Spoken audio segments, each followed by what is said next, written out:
একটু বেশি করে চাল কিনে রেখে দিলেই বিপদ, কারণ কিছুদিন যেতে না যেতেই চালে পোকা ধরে যায়।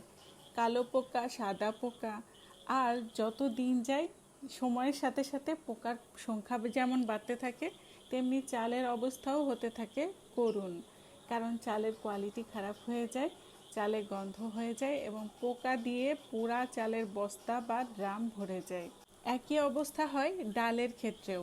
সব ধরনের ডালে পোকা না লাগলেও মটর ডাল, ছোলার ডাল, এমনকি মুগ ডালে পর্যন্ত পোকা ধরে যায় কিনে এনে কিছুদিন রেখে দিলেই। এই বিপদ থেকে উদ্ধারের সঠিক সমাধান হচ্ছে নিম পাতা।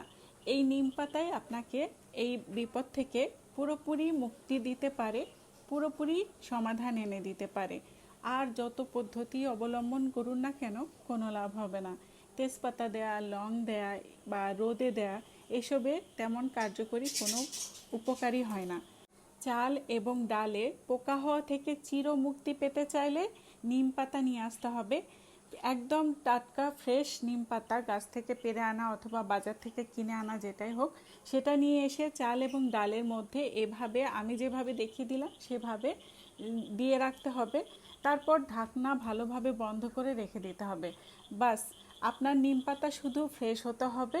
তাহলে একবার নিম পাতা এভাবে রেখে দিলে ওই বক্সে চাল বা ডাল আপনি যতদিনই রেখে দেন না কেন, চাল ডালে কখনোই পোকা হবে না।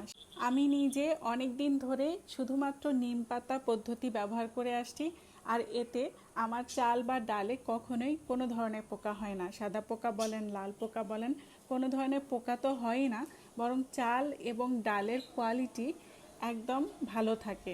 কারণ নর্মালি চাল ডালে পোকা হলে সেটার কোয়ালিটি খারাপ হয়ে যায়, সেটার গন্ধ স্বাদ পর্যন্ত চেঞ্জ হয়ে যায়। আর যদি পোকায় না হয় তাহলে তো স্বাদ গন্ধ চেঞ্জ হবে না। যাই হোক, এখানে আমি মিক্স ডাল রেখেছি। এখানে সব ধরনের ডাল আছে, 4-5 রকমের ডাল। এটাতেও আমি নিম পাতা দিয়ে রেখেছি, এটা অনেক দিন ধরে আছে। আর এটাতেও কোনো পোকা ধরে নাই, কারণ আমি নিমের পাতা দিয়ে রেখেছি।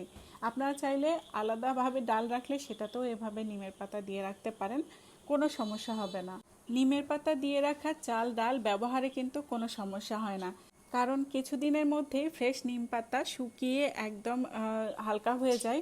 আর পানি দিয়ে ধুয়ে নেওয়ার সময় এভাবে চাল ডাল থেকে নিমের পাতা একদম পুরোপুরিভাবে আলাদা হয়ে যায়।